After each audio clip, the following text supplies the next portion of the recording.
Dəyərli Xalat Tipi podkastının artıq 7-ci bölümündəyik. Bu dəfəki qonağımız Ali Məkbərovdur. Bəli. Doktor, xoş gəlmisiniz. Xoş gördük. Öncəliklə hamını salamlayıram. Sizin bu veriliş də xeyirli olsun. Çox sağ olun. Seyircilər də qoy bilsin. Əslində Fəridlə mən bir iş ortamını paylaşmışam. Yəni Azərbaycana ilk geri döndüyümdə çalışdığım klinikada Fərid bəylə biz təqribən 1 ilə yaxın müddətdə iş ortamını paylaşmışıq. Əslində bir-birimizi də çox yaxşı tanıyırıq. Və mən ona təşəkkür edirəm. Bu verilişin gözəl layihədir əslində. Bənzəri olmaz bir layihədir. Uğurlar arzu edirəm sizə. Çox sağ olun. Dəyərli izləyicilər, bu gün biz onkologiyadan danışacağıq. Onkologiyada kimyoterapiyadan Ali Məkbərov öz maraqlı yanaşmasından bəhs edəcək. Doktor, mən direkt sualla keçmək istəyirəm mövzuya. Xərçəng nədir? Əslində verilişin adı qədər suallar da maraqlıdır. Yəni mən əminəm ki, izləyicilərdə də böyük maraq oyadan suallar verirsiniz. Həm maarifləndirici, həm də işə biraz da fəlsəfi, biraz ritorika qataraq bu sualları verirsiniz. Əslində bizim üçün də böyük maraq kəsb edir. Xərçəng biz fəlsəfi baxımdan, istər tibbi baxımdan, istər medikal yanaşmadan, anatomik, fiziolojik və ya patofiziolojik proseslərdən baxdığımızda çox geniş bir kavramdır xərçəng mövzusu. Çünki xərçəngin toplumda yaratdığı, özəlliklə xərçəng xəstələrində və xərçəng xəstələrinin yaxınlarında yaratdığı böyük bir psixolojik effekti var. Dırnaq içində deyəsək, yəni böyük bir həyəcan, psixolojik effekt, psixolojik çöküş yarada bilən bir xəstəlikdir. Amma əslində xərçəng nədir? Yəni biz bundan niyə qorxuruq? Əslində xərçəng bədən hüceyrəsinin ilk yarandığı embriyolojik dönəmə qayıtdığımızda xərçəng özü də bədənin bütün o alışılmış, öyrəşilmiş hüceyrələrinin dışında yaranmış bir hüceyrədir. Yəni bu embriyolojik kökənə doğru gedib ilkin variantda olan hüceyrəyə bənzədir özünü. O hüceyrə ki, o idarə olunmazdır, davamlı çoxala bilən, bölünə bilən, böyüyə bilən, yayılmağa meyilli olan bir hüceyrə qrupudur. Yəni biz bunları əslində diferensiya olmuş, yaxşı diferensiya olmuş və ya az diferensiya olmuş xərçəng növləri deyə ayırırıq. Bu da ona dayanır ki, xərçəng hüceyrəsi həqiqətən idarə oluna bilməyən bir çox mexanizmlə idarə oluna bilməyən bir xəstəliyin adıdır. O xəstəlik ki, hal-hazırda müasir təbabətin ən ciddi və ən aktual problemidir. Çünki bütün dünyada ölümlərin əsas faiz nisbətləri xərçəngə bağlıdır. Və dünya tibbində hal-hazırda bütün maliyyə vəsaitinin böyük bir qismi xərçəngin öyrənilməsi, müalicəsi, texnikaların inkişafı, dərmanların kəşf edilməsi, ən önəmlisi də təbii ki, tarama proqramları ilə onun qarşısının alınmasına yönəlib.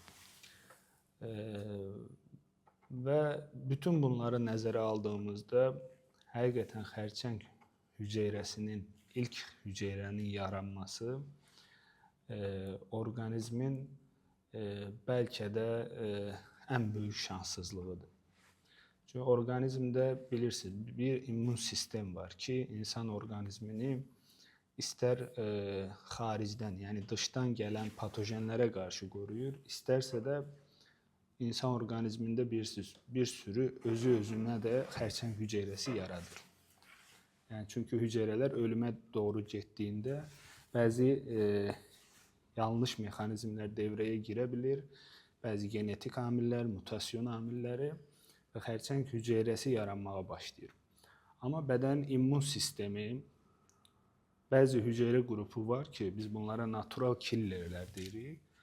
Onlar o xərçəng hüceyrəsini, bəli, onlar o xərçəng hüceyrəsini, yaranmış xərçəng hüceyrəsini öldürə bilir və öldürürlər də. Çünki biz burada oturmuşuq, danışırıq bir-birimizlə, amma bizim bədənimizdə bəlkə də əmələ gəlir və o natural killerlər onu öldürə bilir. Amma bəzi mexanizmlər pozulduğunda o dediyim mutasyondur, genetik amillərdir, bəzi risk faktorlarıdır. Onlar olduğunda bu mexanizm pozulur. Pozulduğunda nə olur? O şiş hüceyrəsi, yaranmış şiş hüceyrəsi inkişaf etməyə, bölünməyə, çox aqressiv tümörlər dışında qalan bütün şiş hüceyrələrinin, orqanizmdə yaranan bir şiş hüceyrəsinin bölünməsi, çoxalması, kitlə halinə gəlməsi bəzən illər ala bilir yəni. Xəbəriniz olmadan. Bəli, o şiş hüceyrəsi əslində hüceyrə qrupu şəklində birdən-birə şiş olaraq yaranmır. Və biz xərçəngin müalicəsində niyə erkən diaqnostikadan bəhs edirik? Çünki biz o şiş hüceyrə qrupunda onu görə bildiyimizdə, tapa bildiyimizdə, diaqnoz qoya bildiyimizdə o xəstənin həyatını qurtara bilirik. Amma iş işdən keçdiyində, artıq proses irəlilədiyində maalesef bəzən biz həkimlər də onun qarşısında aciz qala bilirik. Bəs genetik amilləri bir kənara qoysaq, daha çox hansı faktorlar bizim orqanizmimizdə buna səbəb ola bilər? Xərçəngin yaranması ilə bağlı biz təqribən 50%-ni bəzi yazarlar bunu 40% olaraq bildirir. Amma 50-60% spontan yaranan xərçəng növləridir. Yəni biz həyatı boyu yaşadığımız, yediyimiz qidalar, ətraf mühit ən önəmli faktorlardan biri ətraf mühitdir. Yediyimiz qidalar, yaşadığımız həyat tərzi, ətraf mühit bizdə xərçəngin yaranmasından təqribən 50% sorumludur yəni. Yəni bu çox ciddi bir rəqəmdir əslində. Həyat düzəninin dəyişilməsi belə və ya insanın özünə qarşı diqqətli olması, həssas olması bu xəstəliyin ya önünə keçməsinə, ya da erkən diaqnostikasına gətirib çıxarır. Özü də böyük nisbətdə də, yəni faiz nisbəti çox ciddi bir rəqəmdir, 50%. Amma 40-50% hallarda burada genetik amildir, bu da ciddi bir rəqəmdir.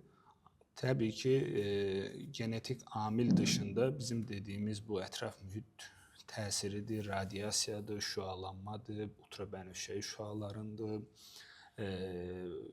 bəzi qidalarındır.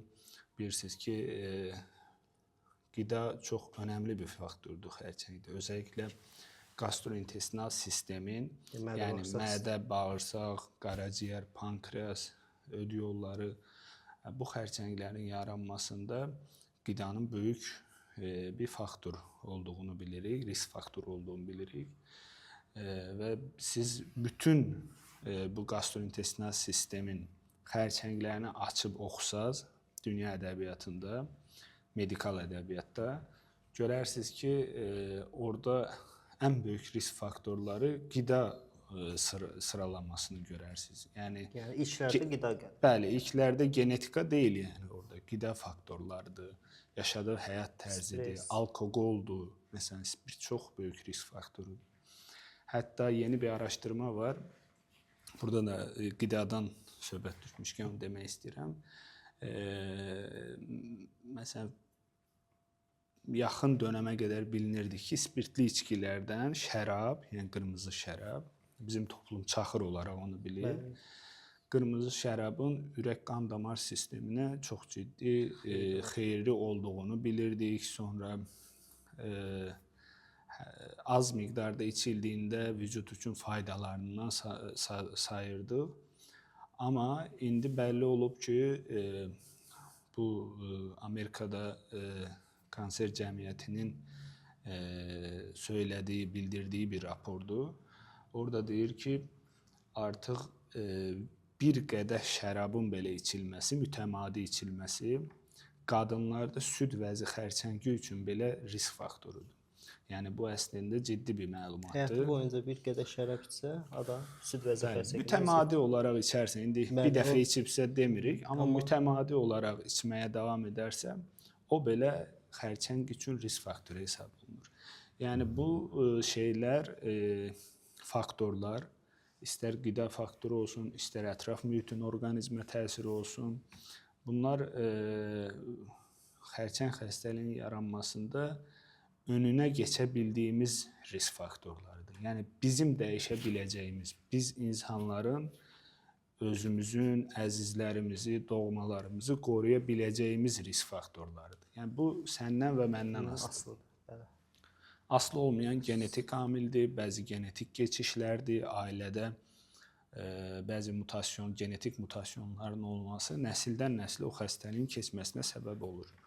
Bununla bağlı da əslində onkologiyanın və cərrahiyyənin öncədən bunları bilib və önünə keçə bilməyimiz mümkündür. Məsəl üçün, bəzi risk faktorları olan ailə qruplarında genetik konsultasiyalar istəyirik biz.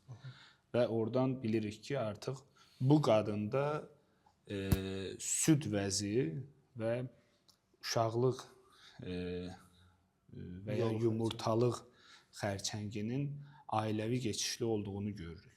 Məsələn, o BRCA mutasyonu dediyimiz bir mutasyon var ki, bu mutasyon olan ailələrdə mütləq genetik konsultasyon olmalıdır və o xanımlar iləride bu xəstəliyə tutulmasın deyə bir cərrahi prosedurdan keçirlər. Necə bir cərrahi prosedur olur? Yəni bu xəstələrdə biz əgər BRCA mutasyonunun olduğunu görürüksə, o zaman bunlara biz profilaktik olaraq mastektomiya eləyirik. Amma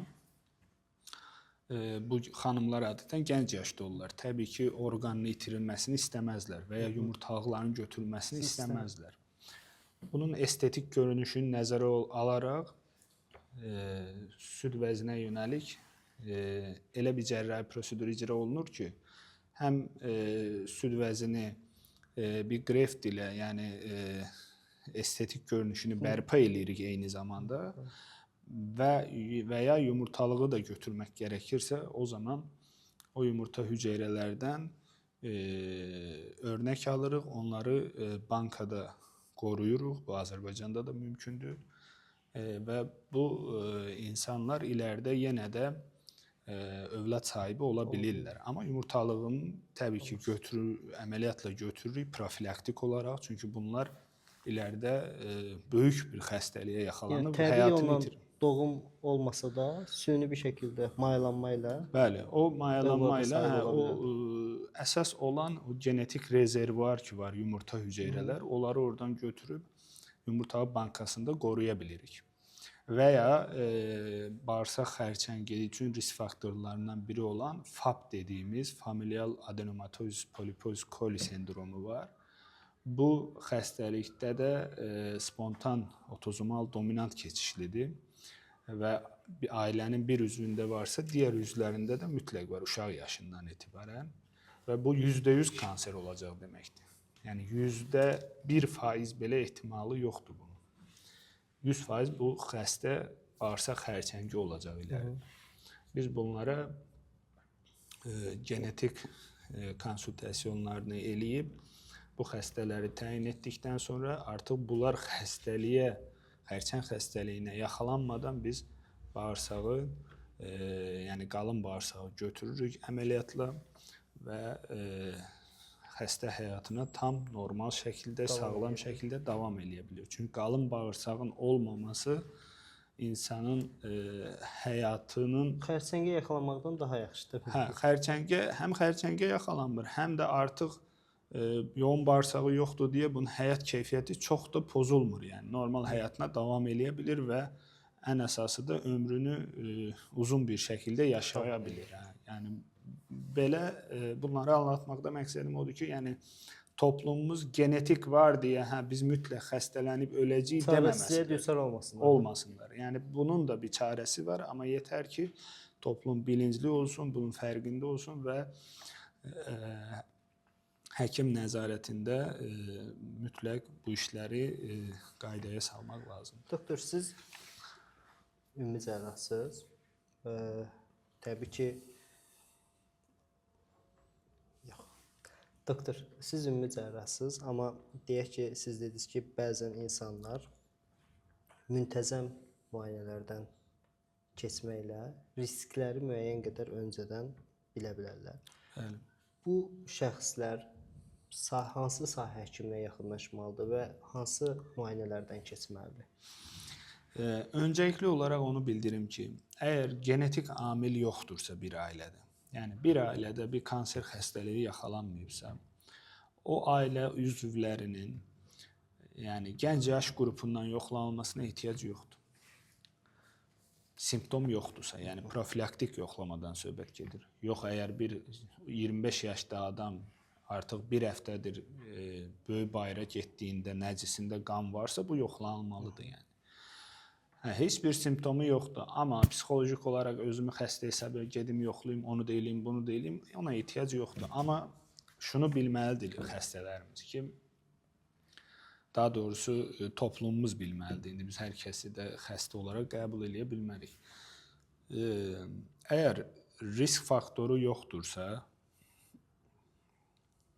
bireylərin, yəni bu cəmiyyətin üzvlərinin müəyyən yaş qrupundan sonra heç olmasa bir dəfə o müayinədən keçməsi lazımdır. Nədir o müayinələr və ya onu harda keçə bilər, kimə müraciət etməlidir? İlk növbədə təbii ki, sahə həkimləri burada böyük rol oynayırlar. Ailə həkimlik məktəbi hələ ki bizim toplumda oturmuyub, yerini tapa bilməyib. Hələ elə həkim olmaq, ailə həkimi olmaq istəyən həkim də görməmişik ölkəmizdə ki, yəni mən tibb üniversitetinə girdim və mən ailə həkimi olmaq istəyirəm.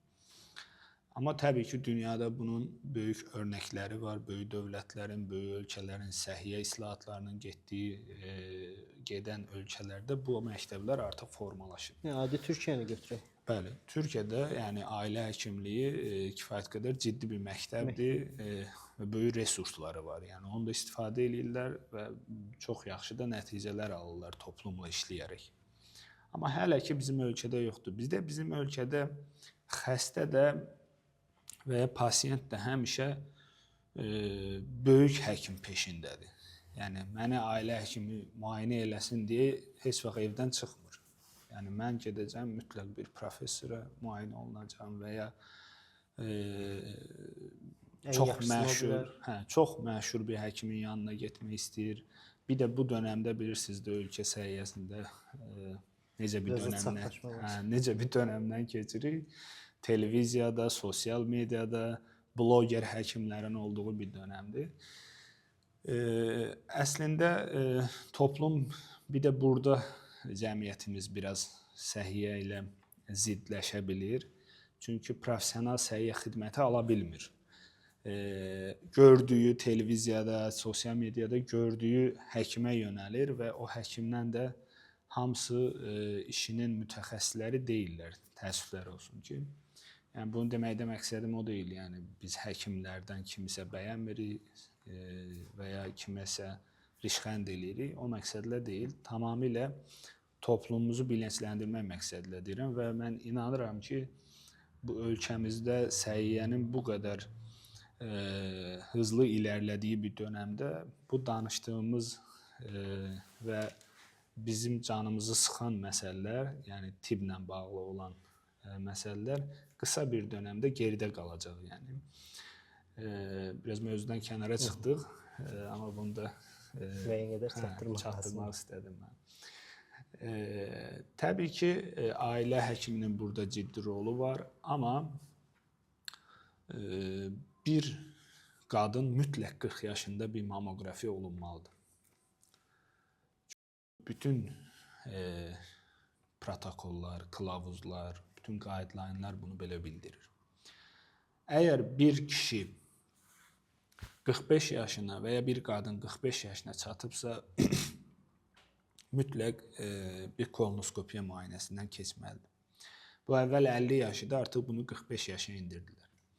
Və ya bu daha belə deyək də riskləri azaldır. Yaş azaltması. Əlbəttə. müəyyən. Yəni bizim risk dediyimizdə ziyadə bu yaş məhdudiyyətinin azaldılması ona görədir ki, bu xəstəliyin daha erkən yaşda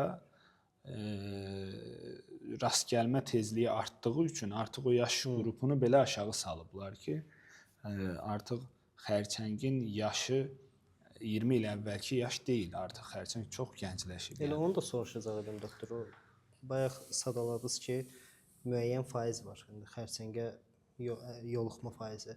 Bu öncəki illərdə də elə idimi, yoxsa öncəki dövrlərdə də elə idimi? Yoxsa xeyr, bu bu daha çox yaxın 20 ildə, 20-25 ildə, yəni bizə bu veriləri hardan bilirik, bu datayı hardan bilirik? Beynəlxalq konsensuslarda qəbul olunan və ya çalışmalardan gördüyümüz qədərilə artıq bütün dünyada bəzi xərçəng növlərinin yaş həddi aşağı düşür. Bu əslində pis göstəricidir. Biz bilirik ki, mövzunun başında dedik ki, xərçəng hüceyrəsi öz ilk variantına normal matur bir hüceyrənin immatur vəziyyətə dönməsinə biz xərçəng deyirik. Yəni onun artıq idarə olunmaz bir hala gəldiyinə deyirik. Və eyni zamanda da xərçəng gənc yaş qrupunda görülürsə, o daha aqressiv seyr edir. Yəni biz kolon kanserini əgər yəni bağırsaq xərçəngini bir 30 yaşda adamla 65-70 yaşda adamın seyrində fərqliliklərin olduğunu görürük. gənc yaşlarda daha Gənc yaş qrupunda daha aqressiv seyr eləyir. Nisbətən yaşlı qrupda istər müalicəyə, istər cərrahiyyəyə daha uyumlu cavab verdiyini, daha mülayim seyr etdiyini görürük. bunun səbəbi nədir? Bunun səbəbi də çox böyük ehtimalla immun sistemlə bağlı bəzi bilmədiyimiz mexanizmlərin devrəyə girməsi, şiş hüceyrəsinin gənc yaş qrupunda özünü daha fərqli göstərə bildiyini, səbəb olaraq tam bunu bilirikmi nədir? Xeyr, bilmirik. Bugün artıq bununla bağlı bir çox elmi araşdırmalar gedir və gənc yaş qrupu artıq öyrənilir. Bəlkə də 5 il sonra biz fərqli danışacağıq. Amma hal-hazırda bizim ən böyük problemlərimizdən, ən böyük sorunlarımızdan biri gənc yaş qrupunda olan xərçəng növləridir. Çünki bunların kontrolü çox çətindir. Yəni bir xərçəng xəstəliyinin yəni cəmiyyətdə bunun fərqinə necə varmalıdır və ya simptom göstərmədən evində oturmuş bir adam haçan müayinəyə getməlidir? Sualımız əsasən belə idi də. Yəni ailə həkimlik məktəbinin zəif olduğu ölkələrdən biriyik. Bizim burada çıxış yolumuz nədir? Yəni mənim düşüncəmə görə əslində tövsiyə olaraq bunu deyə bilərəm. Çünki ölkəmizdə də artıq onkologiya ilə bağlı onkoloji mərkəz var və orada da illərdir bu işlər görülür. Ciddi işlərin görüldüyü bir yerdir və orada da cəmiyyətimiz zaman-zaman maarifləndirilir. Bu məsələ ilə bağlı yəni evdə oturmuş bir adamın və ya bir ailə böyüyünün öz ailə üzvlərindən necə fikir verməlidir və ya necə diqqət etməlidir ki, o xəstəliyi ya erkən mərhələdə yaxalaya bilsin, ya da tutulmasın ümumiyyətlə xəstəliyə. Bunun üçün birinci növbədə bütün yetişkin insanlar özünə qarşı diqqətli olmalıdır. Əslində hər bir xəstəlik bir işarə verir, yəni başladığı mərhələdə. Sadəcə biz həmişə ondan göz ardı eləyirik. Yəni biz artıq gənc yaş qrupunda bu xəstəlikləri gördüyümüz üçün mütləq 50 yaşına gəldiyinizdə bunu eləyin dediyimiz məqamlar var, amma bəzən 20 yaşda da 30 yaşda da biz alışılmışın dışında bu xərçəng xəstəliyinə rast gəlirik. Amma burada önəmli məqamlardan biri xəstəliyin başlanğıcından etibarən ilkin mərhələdə düzgün diaqnostikadan keçməsidir xəstənin. o düzgün diaqnostikadan necə keçə bilər? Təbii ki, burada bir həkimə müraciət etməlidir. Sahə həkimləri burada çox böyük rol oynayırmı? Bəli, çünki onlar ilk təmasının, xəstə ilə təmasının olduğu həkim odur. Və əgər xəstə ona müraciət edibsə, təbii ki, qan azlığının olması, nəzisdə və ya qanın olması və ya xəstədə davam edən bir bulantının olması, sarılığın olması, bunlar əslində ciddi simptomlardır. Və ya nəzisin rəngsiz şəkildə, biz buna akolik qayta deyirik, bu şəkildə olması və ya nəzisin qara olması, bunlar yaşdan bağımsız olaraq araşdırılması gərəkən bir konudur. Yəni, bu xəstəyə biz al bu dərmanı yazım sənə, get bir həftə istifadə ilə düzələrsən deməməliyik. İndi biz hər sahə həkiminə də güvənə bilmirik, çünki bu gün Azərbaycanda gələn xəstələrin böyük bir qismi bu reseptlərlə evə yola salınan xəstələrdir. Və onun üçün biz nə etməliyik? Açıqcası bunun net, kəsin bir cavabı da yoxdur məndə.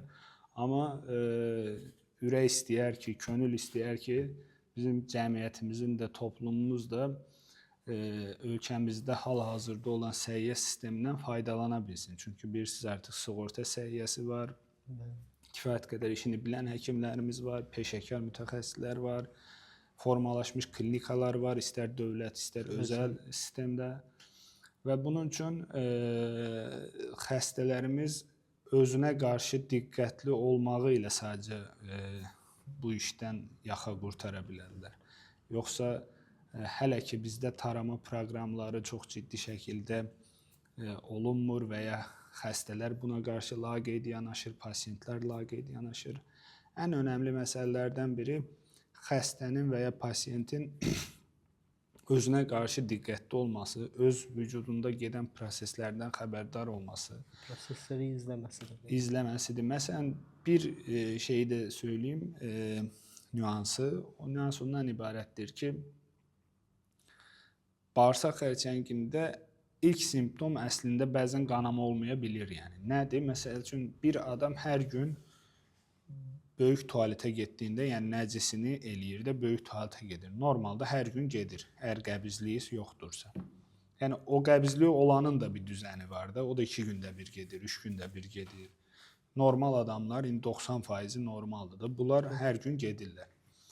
O gedəndə də indi bir dəfə, 2 dəfə ishal ola bilərsən də və ya çox qəbiz ola bilərsən. Amma bunun bir həftə və ya 5 gün və ya nə bilim 10 gün bu düzənin pozulması əslində bağırsaq xərçəngin ən önəmli simptomlarından biridir. Yəni alışılmışın dışına çıxması, yəni dışqı düzənləməsinin pozulması artıq bu xəstəliyin işarətlərindən biridir. Yəni bununla bağlı da toplum bilinçli olmalıdır. Alim Hoca, pasiyentlər normalda ya bu simptomlarla ya da artıq onkoloji olduqdan sonra sizin yanınıza gəlirlər. Siz bu vəziyyəti necə idarə edirsiniz? Onların özlərinə bildirirsiniz vəziyyəti, yaxınlarına bildirirsiniz? Ümumiyyətlə sizcə ən düzgün nədir? Yəni bu məsələyə biraz üstdən baxmalıyıq həmişə. Bizim toplumun dəngələri var, cəmiyyətimizin bununla bağlı bəzi yazılmayan qaydaları və qanunları var. Ailə cəmiyyətindən söhbət gedir. Çünki ailə adətən bunu xəstədən gizlətməyin tərəfdarıdır. Amma dünyada bu belə deyil. İlk növbədə bunu bilməsi gərəkən xəstədir, onun həyatıdır və öz xəstəliyindən xəbərdar olmalıdır. Biz təbii ki, dünyada elədir deyə biz də bütün hər şeyi üstündən keçib birbaşa gəlsən, xəstəsən, bunu belə eləyəcəyik, elə eləyəcəyik deməməliyik biz həkimlər. Bu ailə ilə danışılması, xəstəyə də xəstəliyi ilə bağlı az-çox məlumat verilməsi gərəkən bir məsələdir. Çünki bu xəstəlik tək mənim həkim olaraq və ya tək xəstənin xəstə olaraq çözə biləcəyi bir məsələ deyil.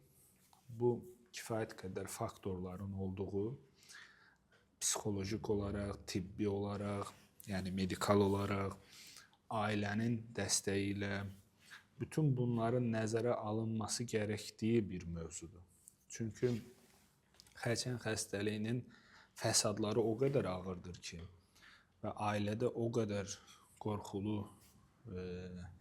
və tədirgin bir vəziyyət yaradır ki, həqiqətən də istər ailə üzvləri, istər xəstənin özü bu məsələdə kifayət qədər depressiv və aqressiv ola bilir. Çünki xərçəng xəstəsinə xərçəng xəstəliyi ilə bağlı məlumat verdiyində onun ilk içində olduğu məsələ ilə bağlı, onun içində yaranan ilk sual əslində niyə mən sualıdır. Çünki o hər zaman düşünür ki, o xəstəlik onda var və bu xəstəlik artıq ölümlə nəticələnəcək deyə düşünür və bu bədbinliklə özünə verdiyi, bəlkə bizə də vermir o sualı, amma niyə mən sualını bir özünə verir. Əslində isə olay belə deyil artıq. Bütün dünyada necədirsə, yəni bu məsələlər, tibbin inkişafı, artıq bilirsiniz də, yəni bu işlər o qədər sürətlə gedir. Bu istər dərman məsələsidir, istər əməliyyat məsələsidir. Bunlar o qədər hızla, sürətlə inkişaf edir ki, çox ciddi nailiyyətlər əldə olunub və çox sevinirəm ki, bu nailiyyətlər bizim ölkəmizdə də icra olunmağa başlayıb. Burada mənim fikrim odur ki, yəni ailənin məlumatlandırılması, psixoloji dəstəyin burada çox ciddi bir rolu var. Yəni hətta bəzən bunu psixoloqların belə bu işə cəlb olunmasının tərəfdarıyam. Çünki bəzi insanlar buna qarşı çox depressiv olurlar. Müalicədən belə imtina edən bir sürü xəstələrimiz var. Çox təəssüflər olsun. Və ya xərçəng xəstəliyinin müalicəsinin getdiyi dönəmdə depressiv olub müalicədən boyun qaçıran xəstələrimiz var. Bu xəstələri biz həkim olaraq eyni zamanda inandırmalı və müalicəyə sövq etməliyik. Niyə? Çünki müasir təbabətin bizə dediyi odur ki, bu xəstəlik bir çox müalicə prinsiplərini bir araya gətirdiyimizdə nəticə ala biləcəyimiz bir xəstəlik. Yəni biz bu xəstədə gəlib öd daşı ilə bugün əməliyyat olub, sabah evə gedən xəstə kimi yanaşmamalıyıq. Kompleks. Bəli, bu xəstə ilə biz uzun bir yola çıxırıq. Bu ailə ilə yola çıxırıq. Biz onlarla danışırıq, biz onları hazırlayırıq ki, bu bizi gözləyən etaplar nədir, mərhələlər nədir, biz necə müalicəni işləyəcəyik, müalicədən sonra necə əməliyyat olunacaq, əməliyyatdan sonra bizi nə gözləyir, hansı aralıqlarla kontrola gələcək, necə olacaq. Bunlar çox ciddi bir yoldur və bu yolda mən həkim olaraq hər istədiyimi eləməyim üçün gərək ailə də mənə dəstək olar o konuda. Çünki xəstənin və ailənin, bir də həkimin, bu üçlüyün birlikdə, bir arada və birlikdə yürütdüyü bir işin sonucu yaxşı ola bilər. Mən bir tərəfə çəkim xəstəni, xəstə özü o tərəfə getmək istəsin, ailə bu tərəfə çəksin, oradan bir nəticə gözləyə bilmərik biz. Niyə gözləyə bilmərik? Çünki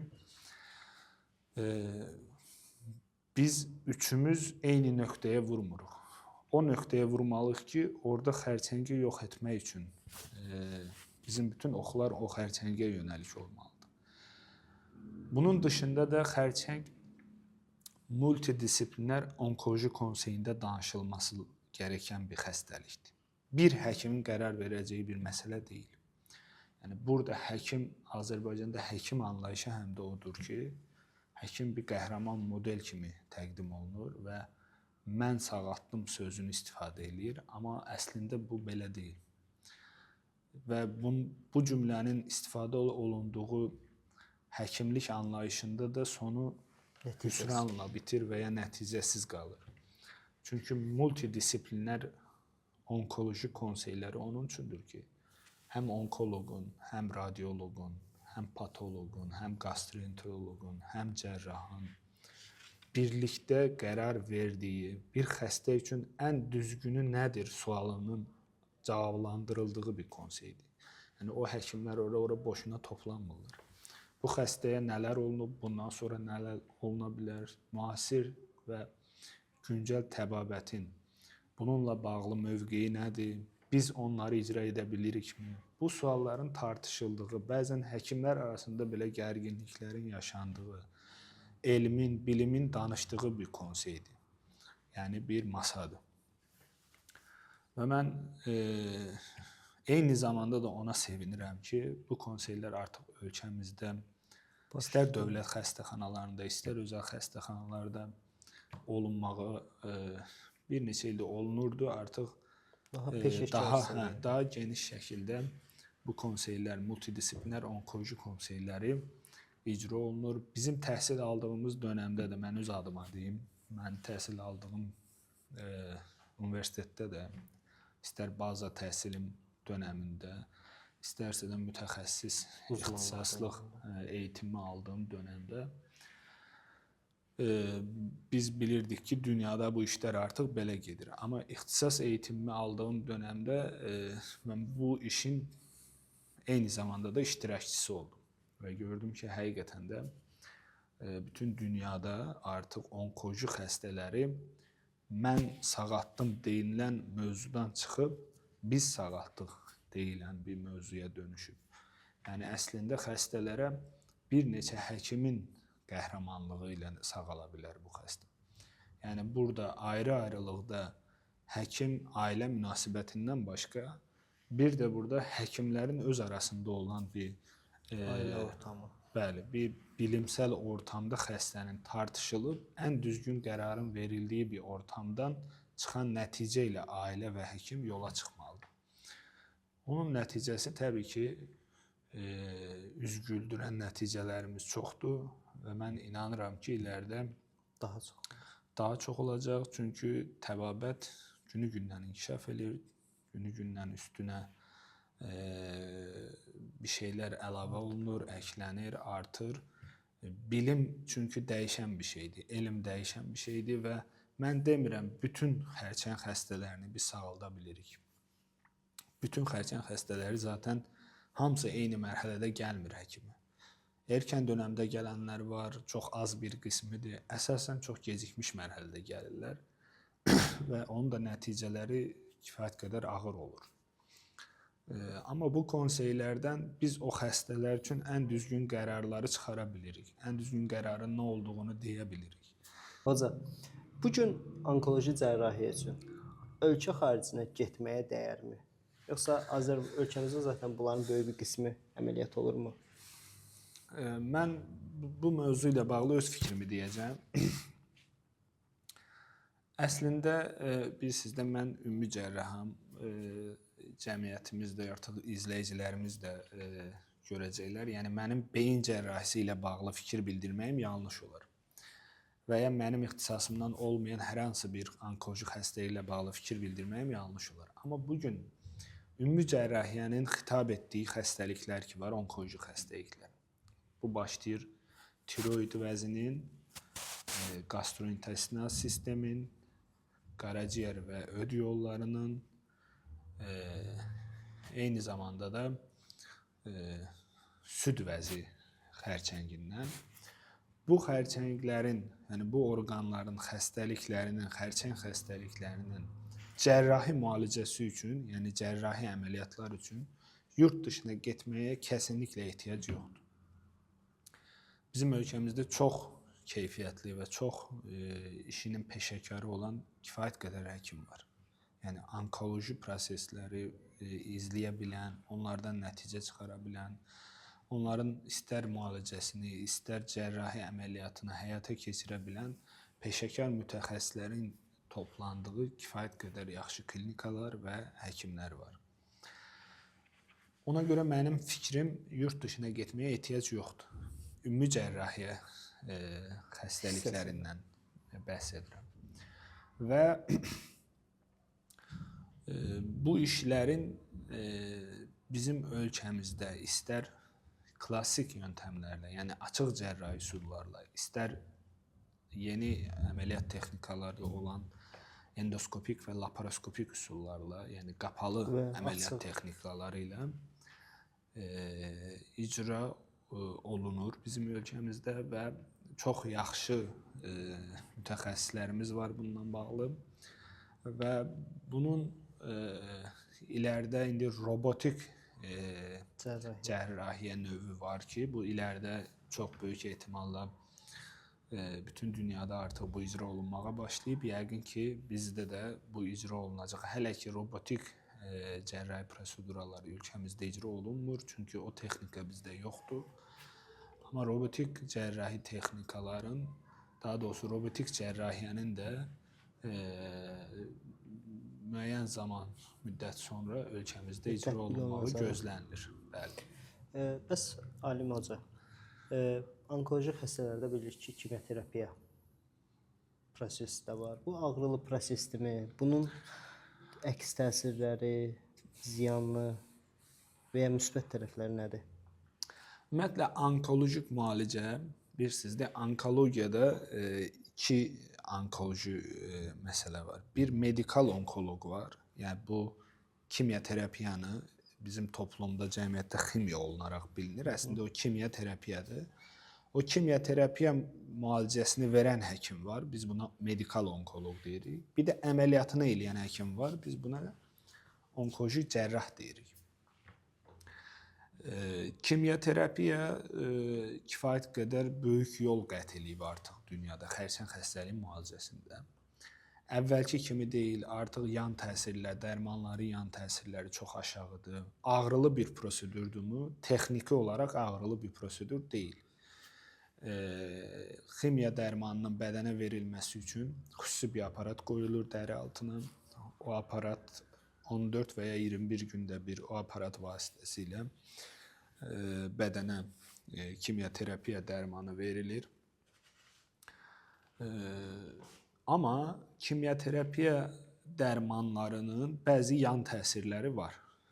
Çünki bunlar kifayət qədər ağır dərmanlardır. Vücud üçün bütün dəngələri poza bilən, keçici olaraq poza bilən dərmanlardır və müalicədən 5-7 gün sonra, bəzən 3 gün sonra xəstələrdə bu hiss olunur. Yəni bütün genel durum bozukluğu olur, bəzi xəstələrdə bulantı, qusma, iştahsızlığın birlikdə seyr etdiyi tablolar ortaya çıxır.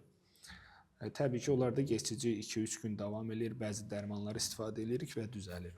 Ümumən götürdükdə kimyoterapiya, klassik kimyoterapiya texnik olaraq xəstədə ağrı, yəni icra olunduğunda ağrı verən bir müalicə növü deyil. Amma dərmanların təsirlərinin başladığı dönəmdən etibarən 3-5 günlük qısa bir müddətdə xəstələrdə klinik halların pozulmasına gətirib çıxara bilən bir tablo verir bəzən. Amma bunun da təbii ki, müalicəni verən həkimlərin təyin etdiyi dərmanlarla biz bunları kontrol altına ala bilirik. Kimyoterapiya artıq dediyim kimi bütün dünyada əvvəlki dərman rejimləri, sxemləri kimi icra olunmur. Həm dərmanlar, yeni molekullar istifadəyə verilir, həm də artıq akıllı ilaç dediyimiz, bu target treatment deyirik də, biz buna hədəf müalicələr artıq dünyada icra olunmağa başlayıb uzun bir müddətdir. Bizim ölkədə də bu akıllı... Nədir tam olaraq? Yəni bunlar akıllı ilaçlar klassik kimyoterapiya dərmanlarından fərqli olaraq eyni zamanda bədənin sağlam hüceyrələrində yox eləmir. Yəni ona görə biz akıllı ilaç deyirik ki, o gedir birbaşa şiş hüceyrəsinə təsir eləyir. Yəni biz bildiyimiz kimi kimyoterapiya dərmanı bir çox hüceyrə bədənin sağlam hüceyrələrinə də təsir eləyə bilir, pis təsir eləyə bilir. Necə xərçəng hüceyrəsini kimyoterapiya dərmanı gedib öldürürsə, eyni zamanda bədən sağlam hüceyrəsinə də bir miqdar zərər verə bilir. Akıllı ilaçda isə sağlam hüceyrəyə verdiyi zərər daha az. Bunu loru dildə belə başa salıram ki, yəni cəmiyyətimizin bundan az-çox xəbəri olsun. Hər xəstəlikdə verə bilmirik bunu. Bunu mütləq medikal onkoloq təyin eləyir. Onun bəzi kriteriyaları var, analizləri var, onlara baxılır. Bu xəstəlikdə istifadə oluna bilərmi deyə bəzi protokollar var. O protokolların əsasında olunur, bəli. Bəzi protokollar əsasında xəstələrə kimyoterapiya ilə birlikdə həm də akıllı ilaç verilir ki, o xəstəliyi daha tez bir şəkildə kontrol altına alaq və xəstə ya tam sağala bilir bu xəstəlikdən, ya da ən azından mərhələsi aşağı düşürülərək əməliyyata verilir və ya başqa bir girişimsel prosedur icra olunur. Yəni bunları deməkdə məqsədimiz, yəni biz bütün dünyada olunan bu kimyaterapiya müalicəsinin eyni zamanda bizim ölkədə olunduğundan da bu cəmiyyətimizin xəbərdar olmasını sağlamaqdır. Çünki çoxumuzun xəbəri yoxdur. Bizdə müalicə yoxdur deyənlər var. Bizdə bu müalicəni eləyə bilmirlər. Amma mən buradan bildirmək istəyirəm ki, istər dövlət xəstəxanalarımızda, istər özəl xəstəxanalarımızda bu müalicə çox yüksək səviyyədə təşkil olunub və icra olunmaqdadır. Nəticə alına bilinən xəstələr var, nəticə alına bilməyən xəstələr var. Bu demək deyil də, uğursuzdur. Uğursuz demək tam yanlış olar. Bu dünyada da belədir. Hər xərçəng xəstəsindən nəticə ala bilmirik. Amma nəticə almağımıza yönəlik oluna biləcək işləmlər nələrdirsə, onlar biz eləyirik. Yəni bu ölkədə bunlar olunur. Və buradan da xəstələrimiz, cəmiyyətimizin bundan xəbərdar olmasını istədim. Hocam, bundan əlavə araşdırarkən istilik kimyaterapiyası, yox, mən o səhv dedim, isti kimyaterapiyaya gedirdim. İstilik yox da isti kimyaterapiya. Alim hocam, elə bu mövzunu araşdırarkən kimyaterapiyanın isti kimyaterapiya növündə olduğunu gördüm. Bunun klassik kimyaterapiyadan fərqi varmı? Nədir ümumiyyətlə fərqi? Bəli, isti kimyaterapiya termini bu medikal ədəbiyyatda, tibbi ədəbiyyatda bunun adı HIPEC biz deyirik və ya HIPEC deyirik. Hipertermik intraperitoneal kemoterapi növüdür. Əslində ölkəmizə yeni başlasa da bu prosedur bütün dünyada inkişaf etmiş ölkələrdə nəzərdə tuturam. Bu prosedur 20 ilə yaxındır icra olunur. Bəzi təbii ki, ilkin icra olunan variantla indiki variant arasında fərqlər var. Daha inkişaf edir təbii ki. Amma isti kimyaterapiya nədir sualını verdiniz də. Yəni cəmiyyətimiz bunu necə başa düşsün ki, bunun klassikdən fərqi nədir? Yəni hər xəstə indi gedib öz həkiminə deməməlidir mənim isti kimyaterapiya. Mənim dərmanımı isit ver. Bu o elə bir müalicə növü deyil. Klassik kimyaterapiya, kimyaterapevtik ajanın, yəni dərmanın hazırlanıb o dediyim ya damardan ya da port kateter dediyimiz o dəri altına qoyulmuş aparat vasitəsilə, onun da bir ucu zaten bədənin ən böyük damarlarından birinə bağlıdır. Yəni oradan verilən dərman da damara gedir zaten. Yəni intravenoz şəkildə dərman maddəsinin kimyaterapiyadan söhbət gedir, klassik kimyaterapiyadan. Dərman maddəsinin bütün vücuda verilmə metodudur klassik kimyaterapiya. Və bu otaq temperaturunda verilən bir kimyaterapiya növüdür. Burada bir isidilmə proseduru olmur. Amma bizim özəl bir qrup xəstəmiz var ki, biz buna peritonitis karsinomatoza deyirik. Bilirsiniz də, qarın zarını deyilən bir kavram var. O nədir? Qarının daxilindəki bütün orqanları örtən bir pərdə var. Bu pərdəyə biz periton deyirik. Əslində periton da bir orqandır yəni. Və o periton kiçik bir zar olmasına baxmayaraq, şiş hüceyrəsi ora gəlib çatdığında o sürətlə qarnın bütün orqanlarını sarır, əhatə eləyir və biz buna peritonitis karsinomatoza deyirik. Bu da xəstəliyin artıq 4-cü mərhələsidir. Yəni kanser xəstəsinin peritoneal karsinomatoz durumu ortaya çıxıbsa, bu xəstə 4-cü mərhələ kanser xəstəsi deməkdir. Yəni biz bu xəstələrdə heç nə etməsək müalicə, bu xəstələr cəmi 6 ay yaşayacaq və ya 6 aydan da az yaşayacaq. Biz nə edək bu xəstələrə? Klassik kimyaterapiya işə yarayırmı? Klassik kimyaterapiya ilə bunların bir müddət daha uzun yaşadığını görmüşük. Yəni işte 1 ilə yaxın yaşaya bilirlər. Daha çox yaşaya bilirlərmi? o biraz sual işarəsidir. Hələ tibbdə onu kimyaterapiya ilə biz peritoneal karsinomatozisin sağalma məsələsini görməmişik. Və ya çox az görmüşük, nadir durumlarda görmüşük. Bəs bunun çözümü nədir deyə uzun illər öncə də, bir 20-25 il öncə bəzi işləmlər olundu. Bunlardan biri də sıcaq kimyaterapiya dediyimiz isti kimyaterapiyanın qarın daxilinə verilmə proseduru icra olundu. Buna biz HIPEC deyirik və ilk dəfə bunu Sugar Baker deyilən bir adam, hal-hazırda da yaşayır o, kifayət qədər yaşı da var. O alim, cərrah bu xəstələri tərk edilmiş xəstə qrupundan çıxartdı. Yəni bunlara demədi artıq, sən get, sənin ömrün az qalıb, biz artıq heç nə eləyə bilmirik. Bu kəlməni istifadə etmədən bu xəstələr üçün bir şans tanıdı. O şans da nə idi? Bütün o zarı çıxartdı əməliyyatla. Bu da kifayət qədər böyük bir əməliyyatdır. Yəni sıcaq kemoterapi də əslində hər xəstəyə uygulaya bildiyimiz bir müalicə növü deyil. Onun da bəzi kriteriyaları var. Amma sonuçta bəzi xəstələri qurtara bildiyimiz bir məqamdır da bu sıcaq kemoterapiya.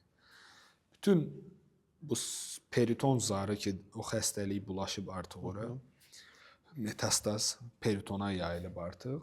Bütün peritonu soyaraq, xəstəlikli toxumaları çıxardaraq qarın içindən, bəzi orqanları çıxararaq və ya bəzi orqanların bir qismini çıxararaq ki, hansı orqana yayılıbsa, bağırsaq, qaraciyər, mədə-altı vəzi, dalaq, mədə, böyür kisəsi, bunların hansına yayılıbsa, onları da çıxararaq, peritonu da soyaraq, biz buna sitoreduktiv cərrahiyyə deyirik. Bu əməliyyatın bitimində kimyaterapiya dərmanının 42 dərəcəyə qədər isidilib, qarın boşluğunun 1 saat yarım müddətində dərmanın sirkulyasiyasını təmin eləyərək bu proseduru icra edirik. Yəni birdən-birə qarnı açıb, o saat yarım o kimyaterapiya dərmanını 42 dərəcə isidib yumaqla bu nəticəni əldə edə bilmərik. Ən önəmli məsələ burada əməliyyatdır. Bu əməliyyat bitəndən sonra, əməliyyatın sonunda o dərman maddəsinin isidib qarın boşluğu ilə təmasını sağlamaq lazımdır. Alim hocam, isti kimyoterapiyadan danışdıq. Dünyada 20 ildir, yeni demək olar buna, tətbiq olunur. Sizcə səhiyyənin 20 il gələcəyə çəksək, onkologiyada isti kimyoterapiya müalicənin ayrılmaz hissəsi olarmı? Yəni yenə də vacib hissə olarmı onkologiyada, yoxsa onu yeni nələrsə əvəz eləyər? Əslində bu çətin sualdır. Çünki tibbdə bir şeyin təsdiqlənməsi üçün bəzən 15-20 il yetmir bizə. Bəzi şeyləri biz illərlə doğru olduğunu bilirik, amma elmi çalışmalar gəldikcə, ilərlədikcə, illərin üstünə illər gəldikcə görürük ki, bəzi şeylər əskidən bilinən şeylər artıq əskidə qalıb elə. Yəni artıq yeni dönəmin, yeni dərmanların, yeni cərrahi texnikaların başladığı və doğrunun əslində indi bildiyimiz, doğrunun nə olduğunu indi bildiyimiz məqamlarla üzləşirik. Sıcaq kimyoterapiya bəli dünyada başlayıb. Təbii ki, birdən-birə bu vüsət alıb hər yerdə icra olunmadı. Buna qarşı çıxan bir sıra həkimlər oldu, bir sıra klinikalar buna qarşı çıxdı, ictimai birliklər buna qarşı çıxıb, hələ də qarşı çıxanlar var. Hər ictimai birlik tərəfindən bu təsdiqlənən bir müalicə növü deyil zaten. Amma bütün dünyada artıq 5 il geriyə baxdığımızda 5 il əvvəl bu qədər icra olunmurdu. Demək ki, bir doğru tərəfi var və əldə olunan nəticələri var ki, bu artıq dünyanın çox ölkəsində tətbiq olunur. Həmçinin də bizim ölkədə də bu sıcaq kimyaterapiya və sitoreduktiv cərrahiyyə tətbiq olunmağa başlayıb. 20 il sonra necə olacaq? Siz mənə əslində onu soruşursunuz. Yəni mənə deyirsiniz ki, 20 il sonra sıcaq kimyaterapiyadan danışacağıq yoxsa yox? Yoxsa yeni bir texnikadan danışacağıq? 20 il sonra mənə elə gəlir ki, sıcaq kimyaterapiya daha da təkmilləşəcək. Çünki peritoneal karsimatozis qrupu xəstələr təəssüflər olsun ki, bizim istər cərrahların, istər Yəni son mərhələdə olan bəli, və son mərhələdə olan xəstələr artıq tibbin uzaq durduğu və ya yaxın dura bilmədiyi xəstə qrupudur. Çünki nəticə ala bilmirik onlardan. Amma sıcaq kimyaterapiya bu xəstələr üçün bir ümid yeri oldu. Eyni zamanda biz həkimlər üçün də bir ümid yeri oldu. Çünki biz artıq bəzi xəstələri oradan çıxarıb onları müalicə eləyə bilirik. O xəstə qrupunun içindən bəzi xəstələrə şans verə bilirik. Mənə elə gəlir ki, bu iş daha da təkmilləşəcək. İstər istifadə olunan dərman baxımından, istər bilirsiniz də sıcaq kimyaterapiya üçün bir texnika var. Yəni o elə isidilmir, yəni nəyinsə üstündə verilmir xəstəyə. Onu isidən bir aparat var. Onun vasitəsilə isidilir, dövr olunur qarın boşluğunda. Və mən düşünürəm ki, 20 il sonra sıcaq kimyaterapiya peritoneal karsimatozisdə yenə olacaq. Amma ola bilər ki, fərqli bir şəkildə icra olunsun. Yəni indiki kimi bir saat yarım deyil də 10 dəqiqəlik bir prosedur kimi icra eləyək. Çünki hələ ki yeni bir prosedurdur. Yəni çox uzun bir yol keçməyib. Bəli, təkmilləşməyə açıldı. Bir çox elmi işlər görülür, hayvan dənəkləri icra olunur bununla bağlı.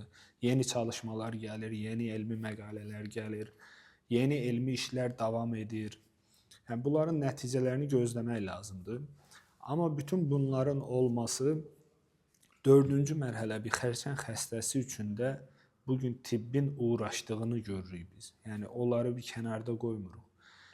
Tibbin və ya onkolojinin düşünürəm ki, iləridəki ən böyük uğuru dərman müalicəsi olacaq. Yəni biz buna medikal onkolojik müalicə deyirik. Çünki bunu bizə artıq gedişat elə olduğunu göstərir. Çünki çox daha az cərrahi əməliyyat. Daha az cərrahi olacaq. Daha çox medikal onkolojik müalicələr olacaq. Və təbii ki, biz də əslində bunu istəyərik. Çünki daha az invaziv metoddur, daha xəstəni az yora bilən metoddur, böyük bir əməliyyatla xəstəni qurtara bilən bir müalicə olacaq. Və hətta bəzi xərçəng növlərində biz artıq dünyada bunun əldə olunduğunu görürük. Ümumi cərrahiyyədə artıq süd vəzi xərçəngində və düz bağırsaq xərçəngində kifayət qədər ciddi müalicə, daha doğrusu müalicə ilə, medikal müalicə, onkoloji müalicə ilə kifayət qədər ciddi nəticələrin əldə olduğunu görürük. Tam patolojik cavabların olduğunu görürük. Yəni bu xəstələr artıq kimyaterapiya və şüa terapiyası ilə tam sağala bilirlər. Yəni bu xəstələr hamısı əməliyyat olmur yəni. Bütün bunlar onu göstərir ki, onkologiyada böyük nailiyyətlər olacaq. Bu illər çəkə bilər, amma bizi ilərdə gözləyir yəni bu. Biz də onu istəyirik zaten. Çünki həqiqətən bəzən xəstələrin, ailələrin o üzüntüləri bizi də yorur yəni. Biz həkim olaraq da bu işdə hər gün rastlaşırıq çünki. Hər gün hansısa ailənin üzüntüsünü paylaşırıq. Yəni bunlar həqiqətən insanların beynində, zəkasında, yaddaşında çox mənfi xatirə olaraq qalır. Həqiqətən də onkoloji xəstəliyin, yəni cəmiyyətimiz tərəfindən İraq olsun deyilərək və ya pis xəstəlik olaraq deyilərək anılması əslində başa düşüləndir. Çünki sonuçları çox ağırdır və mən bütün cəmiyyətimizin bu xəstəliklə bağlı kifayət qədər bilinçli və məlumatlı olmasını istəyirəm. Çünki bu həyatlar yarıda qalmamalıdır. Yəni bu arzular, istəklər, ailələrin doğmalarını itirməmələri. Yəni bu baxımdan biraz da anlayış göstərərək, bəzən həkimlər artıq o qədər sosial mediada danışırlar ki, yeri gəldi, gəlmədi, yanlış, doğru bilinmədən sadəcə çəkiliş olsun deyə danışılır. Amma mən buradan bildirmək istəyirəm ki, yəni həqiqətən bu xəstəliyin ağırlaşmaları, fəsadları o qədər ciddidir ki, yəni bu ailələri, bu xəstəlikdən əziyyət çəkən yaxınları, bu xəstəlikdən əziyyət çəkən xəstələrin yaxınları və ailələri kifayət qədər həyatdan neqativ geri dönüşlərini gördüyü üçün, yəni bunun sonuçları kifayət qədər ağır olduğu üçün bu insanların nəysə bağlayarsan sən onu. Tamam. Bir şeylər deyib bağlayarsan. Alim Hoca, bugün Təzədən başla. Alim Hoca, bugün onkologiyadan danışdıq. Bəli. Onkologiyada olan yeniliklərdən, yeni kimioterapiyadan və bunun ölkəmizdə artıq icra olunmasından danışdınız. Çox sağ olun. Düşünürəm ki, izləyicilərimiz üçün də biraz belə deyək, kədərli bir mövzu olsa da, amma maarifləndirici də bir mövzudur. Doğruların danışıldığı bir mövzu oldu. Ümidvarıq ki, tibb sahəsi çox daha qısa bir dönəmdə onkologiyada çox daha yaxşı nəticələr əldə edəcək və siz də onun bir parçası olacaqsınız. Mən təşəkkür edirəm sizə dəvətiniz üçün. Həqiqətən mənim üçün də mövzu nə qədər ağır mövzu olsa da, amma biz həm də reallıqları danışdıq. Yəni çünki bütün cəmiyyətlərdə onkologiya heç kim onkologiya deyəndə üzü gülmür yəni.